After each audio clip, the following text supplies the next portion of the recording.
नमस्कार। और उम्मीद कर रहा हूँ कि आप लोग जो है पुराने जो एपिसोड्स हैं उनको फॉलो कर रहे होंगे, क्योंकि अब ये कहानी तो बहुत आगे तक बढ़ गई है और अब इसमें काफ़ी नई चीज़ें हम डिस्कस करेंगे एपिसोड टू एपिसोड। तो चलिए फिर आज ये एक और नए एपिसोड की शुरुआत करते हैं और हमेशा की तरह एक निगाह जो है ये थोड़ा सा ज़रा पीछे की तरफ डालते हैं कि हमने क्या डिस्कस किया था। तो पिछले एपिसोड में हमने डिस्कस किया था कि एनलिल जो किंगडम अनु थे, उनके जो बेटा था एनलिल, उसने एक बड़ा ही सीरियस क्राइम जो है ना वो कमिट किया था। और उसके उससे क्या हुआ कि उसको फिर जो है वहाँ की जो काउंसिल थी जजेस की, उसने उसको जो है वो एग्जाइल में उसको जो है निकाला दे दिया था कि अब ये बिल्कुल अलग रहेगा और कोई कोई कांटेक्ट जो है ना वो किसी के साथ इनका नहीं होगा। तो जब जजेस का ये फैसला हुआ तो जो अबगल पायलट था वो उनको लेके जो है ना एक रिमोट जगह पे, एक सुनसान जगह पर उनको जो है छोड़ने के लिए वो अपने साथ लेके चला गया। लेकिन क्योंकि ये जो एनलिल था ये सुप्रीम कमांडर था, तो जाहिर सी बात है कि जो बाकी पायलट्स थे, जो एस्ट्रोनॉट्स थे, कमांडर्स थे, उनके वो एनलिल की बहुत रिस्पेक्ट करते थे, उनको मानते थे। तो अव्वल ने क्या किया कि वो उनको लेके एक ऐसी रिमोट जगह गया है जहाँ पर कि उसने बताया कि यहाँ जो है मैं आपके ब्रदर एंकी के साथ आया था और उन्होंने यहाँ जो है वो जो अलालू न्यूक्लियर वेपन्स लाए थे वो यहाँ एक गुफा में छुपाए हैं। और अफगल ने फिर उनको जो है ना उसके बारे में एनलिल को बता दिया, जबकि एंकी ने मना किया था कि इसके बारे में किसी से कोई जिक्र नहीं करना है और ये एक सीक्रेट रहेगा। लेकिन अफगल ने जो है ना वो उनको एनलिल को बताया, क्योंकि वो उनको जो उनका जो है ना फॉलोअर था, उनको मानता था। और इधर जो वो थी मेडिकल असिस्टेंट जो थी सुड, जिसको कि एंकी ने रेप किया था, उसने जो है फिर एक बेटे को जन्म दिया था, जिसका कि नाम रखा गया था बाद में नन्नर।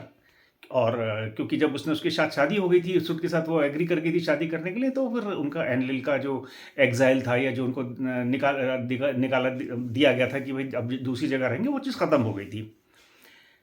इधर क्या हुआ कि जब ये सब चीज़ें ख़त्म हो गईं और जो है वो एनलिल भी आ गया और बाकी सारा काम शुरू हो गया, तो जो निन्मा थी वो उनको एंकी ने कहा कि आप मेरे साथ चलिए और आब्जू में रहिए, क्योंकि एंकी और निन्मा की मैंने पिछले एपिसोड में बताया था कि उनकी शादी होने वाली थी। लेकिन वो क्योंकि निन्मा एंकी को एनलिल को पसंद करती थी, इसकी वजह से उनकी शादी एंकी के साथ नहीं हो पाई थी। लेकिन एंकी उनको बहुत पसंद करते थे और एंकी के वो अपने साथ उनको लेके चले गए आब्जू में। और वहाँ पर मतलब जो है ना जब वो साथ रहे तो वहाँ पर जो है निन्मा से एंकी की एक बेटी पैदा हुई। जबकि एंकी जो थे वो चाहते थे कि निन्मा से उनके कोई बेटा पैदा हो जाए। लेकिन वो हो नहीं सकता था, शादी कर नहीं सकते थे, क्योंकि जो एक जो रॉयल ऑर्डर था किंग अनु का, उसके हिसाब से निन्मा अब किसी से शादी नहीं कर सकती थी। खैर मतलब जो कुछ टाइम के बाद एंकी ने फिर निन्मा को परसू किया कि नहीं, मुझे आपसे एक बेटा ही चाहिए। लेकिन चांस की बात कि अब की बार भी बेटी ही पैदा हुई। और जब ऐसा हुआ तो फिर मतलब जो है वो एंकी बहुत ज़्यादा डिसअपॉइंटेड हुआ और उसने मतलब निन्मा से थोड़ा सा एक तरीके से कि ये मिसबिहेव किया कि नहीं मुझे बेटा चाहिए, उसको पर फोर्स किया। निन्मा इससे क्रोधित हो गई और उन्होंने उसको जो है ना शाप दे दिया। अब शाप दे दिया यानी कि उसको या कुछ मतलब जो है ना उसको कुछ खिला दिया, क्या किया कि उसके बाद एंकी जो है वो एकदम से बीमार हो गया बहुत ज़्यादा, और वो बिल्कुल डेथ बेड पे जैसे मतलब जाके लग गया और उसकी हालत बहुत ख़राब हो गई। एंकी का जो वज़ीर था इसिमुद, उसने जब ये हालत देखी तो उसने फिर जो है ना निन्मा से रिक्वेस्ट करी कि देखिए ये पूरा प्लान जो है ना वो एंकी और एंडिल के कंधे के ऊपर है, और अगर जो है ना इसके ऊपर इनको जो है कुछ अगर हुआ क्या नाम है एंकी को, तो हमारा पूरा प्रोग्राम जो है ये पूरा डिस्टर्ब हो जाएगा और पूरा प्रोग्राम जो है वो हमारा बेकार हो जाएगा। तो एंकी ने भी उनसे बड़ी माफ़ी मांगी कि नहीं मैंने जो है ना ज़्यादती करी आपके साथ और आपको जो है ना बहुत ज़्यादा जो है ना वो प्रेशर किया। तो खैर उसकी बात को सुन के जो है वो निरमा जो है वो थोड़ी सॉफ्ट हुई, उन्होंने जो है ना कहा अच्छा ठीक है, और फिर उन्होंने उसका ट्रीटमेंट शुरू किया, क्योंकि थी तो वो मेडिकल स्पेशलिस्ट ही। तो उन्होंने जब उसका ट्रीटमेंट शुरू किया, काफ़ी टाइम हो गया, तो एंकी धीरे धीरे जो है ना वो वक्त के साथ साथ ठीक हो गए। और इधर क्या हुआ कि जो है वो इन्होंने एंकी ने जो है वो अपनी जो वाइफ थी नीब्रू पे दमकीना, और उनका बेटा था वहाँ पर मार्डुक के नाम से, तो उसको उन्होंने जो है बुला लिया अर्थ के ऊपर। और यहाँ पर वो फिर आके अपनी फैमिली के साथ जो है ना रहने लगे। तो दमकीना के साथ जो है पूरा ग्रुप जो है ना वो कंक्यूबिन्स का, जिनको जो उनकी देख रेख में दासियाँ थीं, वो भी सब यहाँ पर आईं। और अब इधर क्या हुआ कि एंकी के जो है वो 5 बेटे, जो उसकी जो इच्छा थी बेटों की, वो पूरी हुई। जिसमें से अब वो जो बेटे जो थे वो मतलब कुछ तो दमकीना से हुए, और कुछ जो उनके साथ जो उनकी दासियाँ आई थी कंक्यूबिन, उनसे हुए। तो ये जो 5 बेटे थे, मेन 5 बेटे एंकी के, वो थे नरगल, जिबिल, निनगल और निंगिशजिदा। ये थोड़ा टिपिकल नाम है, लेकिन ये इनके बेटे थे, और ये बहुत आगे मतलब जो इस स्टोरी में बड़ा इंपॉर्टेंट रोल भी प्ले करेंगे। तो ये 5 बच्चे जो है ना, ये बेटे, ये एंकी के थे। मैं फिर से इनके नाम बताता हूँ: नरगल, गिबिल या जिबिल, निनगल एंड निंगिशजिदा। और जो आखिरी बेटा था उनका, सबसे छोटा वाला, उसका नाम था दुमुजी। तो ये जो है एंकी के बच्चे हुए। उधर एडिन में जो है निन्मा जो है वो वहाँ पर उन्होंने एनलिल को जो है ना परसू किया कि भाई हमारा जो बेटा है, क्योंकि निन्मा के एनलिल से एक बेटा था जिसका नाम था निनुरता, कि उसको जो है अर्थ पे बुला लिया जाए, क्योंकि उधर उनको मालूम था कि एंकी ने अपने जो है ना फैमिली को जो है ना बुला लिया अर्थ पे। तो फिर एनलिल ने भी निनुरता को पृथ्वी पर बुला लिया। और फिर उसके बाद जो है जो उनकी जो वाइफ थी एनलिल की, निनलिल, जो कि जिनका नाम पहले सुट था, उनसे जो है फिर उनके और बच्चे हुए। तो एक बेटा उनके और हुआ जिसका कि नाम था इश्कुर, ये निनलिल से हुआ। तो इस तरीके से जो है एनलिल के जो है वो 3 बेटे हुए। तो वो 3 जो बेटे हुए, एक तो जो हुआ नन्नार और इश्कुर, ये तो निनलिल से हुए। और एक बेटा जो है वो निनुरता, वो जो है वो निब्रू पे ही हुआ था, वो हुआ था ये निनमा से। और ये जो दोनों ख़ानदान थे वो यहाँ पर आगे डेवलप करने लगे। इनके टोटल मतलब जो है ना वो 8 बच्चे इस तरीके से इनके बेटे थे, जो है ना 5 उनके एंकी के, 3 एंजिल के। तो ये सब जो है धीरे धीरे यहाँ पर इनका वो जो है वो अपना ये विस्तार जो है, पारिवारिक विस्तार जो था इन दोनों का, यहाँ पर होने लगा। 2 सेपरेट ख़ानदान इस तरीके से डेवलप हुए। अब आगे आने वाले टाइम पे हम जो है इसमें देखेंगे कि इनमें किस तरीके से आपस में देखिए राइवलरी शुरू होंगी, किस तरीके से जो है ना वो आपस में एक तरीके का कॉम्पिटिटिवनेस शुरू होगी। ये आगे आने वाले इस एपिसोड में हम बात करेंगे इसके बारे में। इधर क्या हुआ कि एक्सट्रैक्शन ऑफ गोल्ड वो भी बहुत तेज़ी के साथ जो है ना वो अर्थ के ऊपर हो रहा था, आब्जू में।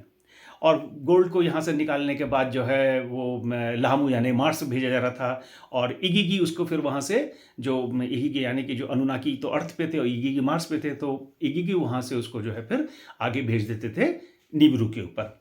और फिर वहाँ पर जाके उसको गोल्ड को जो है ना उसकी डस्ट जो है उसको वो एटमॉस्फेयर में वहाँ पर स्प्रेड करते थे, और धीरे धीरे धीरे धीरे उससे क्या हुआ, निबिरू की सिचुएशन जो है वो बदलने लगी। और वहाँ पर जो है ना लोग बड़े से खुश हुए कि भाई मतलब जो है ना अब ये हमारी जो प्रॉब्लम जो थी ये धीरे धीरे ख़त्म हो रही है।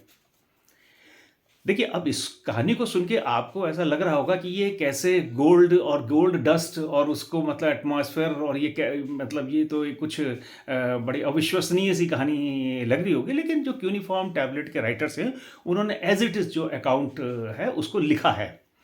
और क्या हुआ कि इसके ऊपर कि भाई क्या ये पॉसिबल है, या इस तरीके से गोल्ड डस्ट से जो है क्या हम मतलब जो है ना एटमॉस्फेयर को बचा सकते हैं, इस पर मैंने एक इंडिपेंडेंट अपनी रिसर्च करी। और जो भी मैंने इस पर रिसर्च करी उसके जो फाइंडिंग्स है वो मैं आज आपके साथ जो है ना इस एपिसोड में शेयर करना चाहता हूँ। देखिए, गोल्ड जैसा कि आपको मालूम है एक इनर्ट जो है वो मेटल होता है, ये किसी चीज़ से रिएक्ट नहीं करता है, और ये बहुत ही अच्छा कंडक्टर है इलेक्ट्रिसिटी का। और एक बड़ा ही परफेक्ट इसको रिफ्लेक्टर मानते हैं, ये इंफ्रारेड एनर्जी को रिफ्लेक्ट करता है। तो ये इसकी गोल्ड की प्रॉपर्टीज़ होती हैं। साइंटिस्ट जो है मॉडर्न टाइम्स में क्या करते हैं कि गोल्ड के फॉइल के जो है ना एक तरीके के ब्लैंकेट टाइप के जो है ना, आपने अक्सर देखा होगा कि नासा और इवन इसरो इंडिया में भी इनको ऐसे ब्लैंकेट की तरह यूज़ करते हैं, चारों तरफ उसके लपेटते हैं। ये जो हमारे स्पेसशिप और ये जो मॉड्यूल्स जाते हैं स्पेस में उनके लिए। इससे क्या होता है कि जो ये जो गोल्ड का जो फॉयल है, ये हीट को जो है इससे बचाता है इनको, जो स्टार्स की जो हीट होती है, और ये जो क्या कहते हैं उसको, एक तरीके का जो मतलब कोई भी एक हीट सोर्स है, उससे इसको प्रोटेक्ट करता है और रेडिएशन से बचाता है। तो ये जो स्टेटमेंट है जो मैं आपको अभी बता रहा हूँ, ये एक अमेरिका के चीफ एस्ट्रोनॉमर और एक प्लैनेटेरियम डायरेक्टर हैं, जिनका कि नाम है डेरिक पिट्स। ये मतलब जो है ना, ये उनका स्टेटमेंट है। और सरप्राइजिंगली आज के दौर में, आज के टाइम पे जो है, वो हम अर्थ पे भी कुछ कुछ ऐसे ही सिचुएशन जो नीबिरू पे जो है आज से लाखों साल पहले वो फेस कर रहे थे, वो आज हम यहाँ पर इस सिचुएशन को फेस कर रहे हैं ग्लोबल वार्मिंग की वजह से। और हो क्या रहा है कि ग्लोबल वार्मिंग की वजह से जो है, वो हमारा अर्थ जो है धीरे धीरे जो है वो हीटअप होती चली जा रही है। और इसके लिए जनवरी 2021 यानी कि पिछले ही साल जो है की बात है, एक आर्टिकल जो है फोर्ब्स मैगजीन में मैंने पढ़ा, जिसमें कि मैंने पढ़ा कि जो अमेरिकन बिलियनर हैं बिल गेट्स, जो माइक्रोसॉफ्ट कंपनी के मालिक हैं, उन्होंने एक प्रोजेक्ट जो है वो शुरू किया, जिसको कि हम कहते हैं सन डिमिंग, यानी सन को डिम करना, या सन क्लाउडिंग, सन डिमिंग और सन क्लाउडिंग। ये एक मतलब जो है ना, उन्होंने प्रोजेक्ट जो है ना शुरू किया। उसको उन्होंने जो है फाइनेंशियली जो है वो सपोर्ट किया, और उसका प्रोजेक्ट को हम कहते हैं स्कोपेक्स। प्रोजेक्ट स्कोपेक्स जो है, इसका की फुल फॉर्म है the stratospheric control perturbation experiment. ये स्कोपेक्स का फुल फॉर्म है।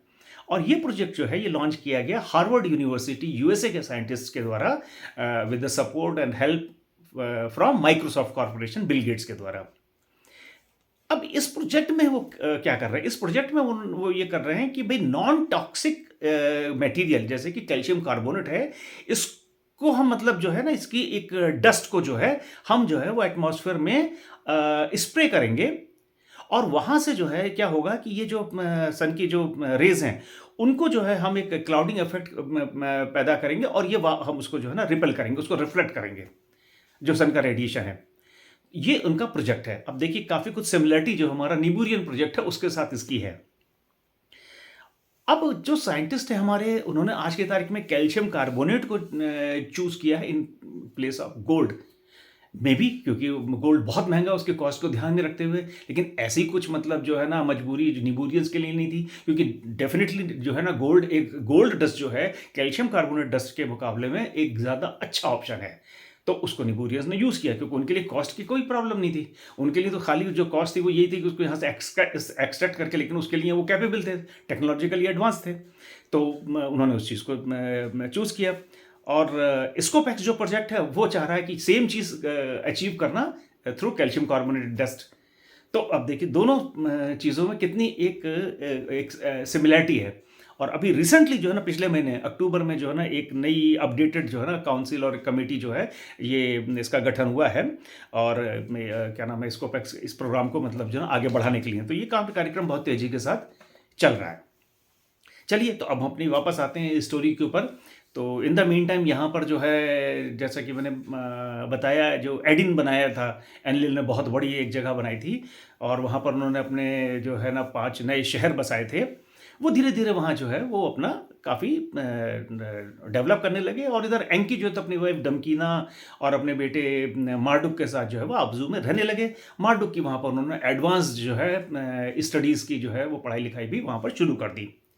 नीबरू की, जो कि एक बॉन्ड हेवन अर्थ था, एक बहुत बड़ा स्पेस सेंटर था, वो भी करीब करीब फुल्ली जो है ना वो ऑपरेशनल तब तक हो गया था। और वहाँ एक बहुत बड़ी टावर जो है वो उसके बीच में सेंटर में बनाई गई थी कम्युनिकेशंस के लिए। और वो कम्युनिकेट करते थे मतलब अर्थ से मार्स यानी लामू पे, और यहाँ अर्थ से नीबरू। तो ये जो है ना ये सारा काम जो है ये होता था, जो नीबरू की जो स्टेशन बनाया गया था। और उस नीबरू की के अंदर बहुत ही एडवांस्ड कुछ सिस्टम्स जो है ना वो एनलिल ने इंस्टॉल किए थे। जो क्यूनिफॉर्म टैबलेट्स हैं उनका जब ट्रांसलेशन किया जाता है तो उसके हिसाब से उसका नाम होता है ME। अब ये एमी मी जो थे ये क्या थे, इसके बारे में बहुत डिटेल जो है उन्होंने नहीं लिखा है। बट ये लिखा है कि ये जो एमी थे, ये अब जब इसके बारे में हम आजकल पढ़ते हैं तो हम ऐसा अनुमान लगाते हैं ये उस जमाने के सुपर कंप्यूटर्स रहे होंगे, क्योंकि इनके ऊपर जो है अर्थ और जितना भी सोलर सिस्टम के डिटेल्स थे वो सारे के सारे एनकोडेड थे। और जो भी लेट मतलब जो है ना उनकी जो टेक्नोलॉजी थी शायद मेरे ख्याल से बहुत ज़्यादा एडवांस टेक्नोलॉजी थी, उसके हिसाब से एमी के ऊपर जो है ना इन पूरे सोलर सिस्टम का रिकॉर्ड जो है वो एक बहुत ही कायदे और सिलसिलेवार तरीके से कोट किया गया था। और वो इसलिए किया गया था कि अगर किसी को भी कोई भी मतलब एक तरीके की लाइब्रेरी कह लीजिए, एक तरीके का एडवांस सिस्टम कह लीजिए कि उसको जो है ना अगर किसी को कोई हेल्प चाहिए तो वो वहाँ से इस सेंटर से ले सकता है जहाँ पर एमीज़ जो हैं वो रखे हुए थे। इधर क्या हुआ कि जो गोल्ड का एक्सकवेशन था आबजू में वो चलता रहा, लेकिन क्या हुआ कि इस ऑपरेशन में जो है जो अनुनाकी थे जो लगे हुए थे अर्थ के ऊपर, वो धीरे धीरे बहुत थकने लगे और वो बहुत परेशान होने लगे क्योंकि वो इतनी मेहनत की जी बहुत ही मेहनत का काम था अर्थ के अंदर जाके माइनिंग करना, गोल्ड निकालना, फिर उसको पूरा प्रोसेस करके भेजना। तो एक तरीके का रिसेंटमेंट उनके अंदर जो है ना वो डेवलप होने लगा और वो रिसेंटमेंट जो है वो एक बहुत बड़ी जो है ना वो एक सीरियस सिचुएशन में कन्वर्ट हो गया। और उसके बाद कुछ ऐसा अजीबोगरीब मतलब जो है ना होता है कि वो एक बहुत बड़ी समस्या क्रिएट कर देता है। तो अब इसके बारे में हम अगले एपिसोड में मिलेंगे, तब बात करेंगे कि वो क्या समस्या क्रिएट होती है और वो उसका फिर क्या होता है। तब तक के लिए इजाज़त दीजिए, नमस्कार।